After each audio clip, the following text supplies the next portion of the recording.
I don't even know if I can come up with an exact time. I don't remember the exact time I met Jeff for the first time. I think Jeff Probst was a part of the application process somehow. I think he may have been in the rooms at times. I remember clearly one of the first interactions with Mark Burnett and Craig Piligian, the executive producers of Survivor at the time. And they were kind of in a one-on-one comfortable way in a hotel room trying to get a feel for who I was. And I remember Craig having this really, really confused face and looking at me and saying, "What? So, really? No pussy ever?" And I laughed, and I laughed to myself, and I thought, no. No, never, no.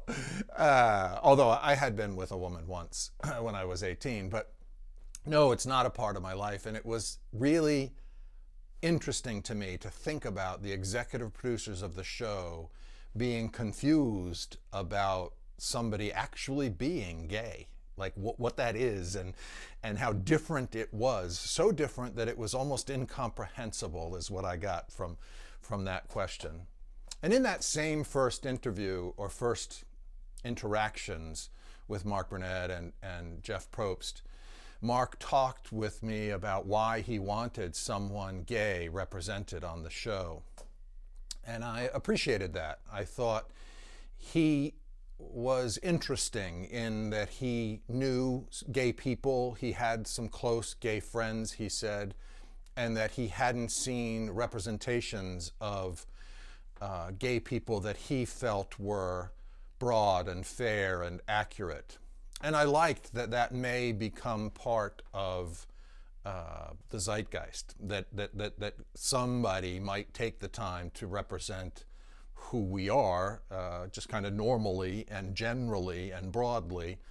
And I'm not sure whether that happened or not, to tell you the truth, because within the context of having come out then, before Ellen had even come out, America was very, very, very much wrestling with whether or not they even gave a shit about who was gay or who wasn't. But that was definitely a negative thing.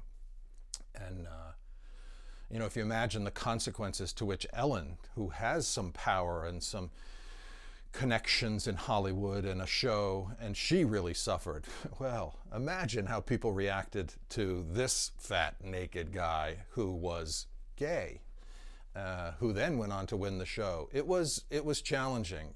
For me, who hadn't encountered prior to that any blatant homophobia, and I just lived my life pretty much not caring what other people thought in order to help them understand that I was no different than anybody else. I was fascinated by how what people thought could encroach on my happiness and life, and it really did take a toll.